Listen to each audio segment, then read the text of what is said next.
All right, switching gears. Transportation Secretary Elaine Chao says taxpayers and private investment will fund the president's infrastructure plan. Take a listen to this. The new infrastructure plan will include $200 billion in direct federal funds.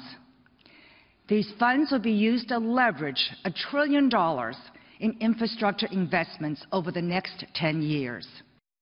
All right, well, joining us now is Kathryn Wylde with the Partnership for New York City, which works on infrastructure projects. So the question is, Kathryn, and thank you so much for being here, who gets the money first? Have you already sorted out, assuming all this money is coming down the pike, do you have a list, and is there a priority, or, is there a number 1, 2, 3, and so on? Well, I think every state around the country has a list and has their set of priorities. So yes, and here in New York, we're looking at our deteriorated transportation system that is 100+ years old, and where we're losing the tunnels that are under the Hudson River in a few years if we don't do something about it. We've got 5.7 million people a day riding our subway and bus system in the city, which is also aging out. We can't replace the signals because they don't make those parts anymore. They're so old. So we've got a lot going on in the city on transportation, and we will certainly in New York be competing along with the other states for federal funding. So you get all this money. Are we just fixing what's broken down, or are we actually putting new structures and new infrastructure in place? Well, it's very important that we do both.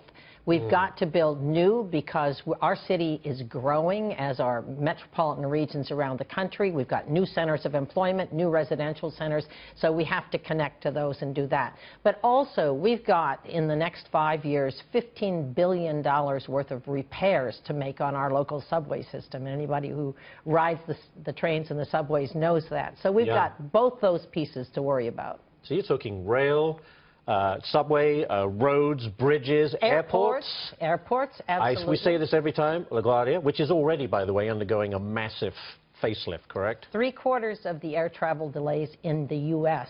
are based on the 3 New York area airports. Is that right? Yes. We're responsible for a lot of the problems, and we're about to try and fix those, but we are going to need federal help. Are you sick of hearing of the complaints about LaGuardia? Not so long Didn't as I have to fly. Didn't the mayor describe it as third world at one time, or the ex-mayor?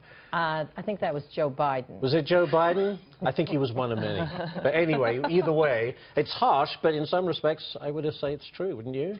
Yes, absolutely, especially if you go to developing countries around the world and see these modern, efficient airports that are well-serviced. So when we say infrastructure, it's a boon for the economy, too, correct? Infrastructure, $1 trillion infrastructure investment that the president is talking about was projected over the next 10 years to create 11 million new jobs. And there's a 2.2% multiplier in that. So there's nothing more valuable you can do than invest in infrastructure in terms of the ripple effect in the local economy. Everybody wins. Everybody like the sound of that. Absolutely. Kathryn, thank you so much for being here. Appreciate it.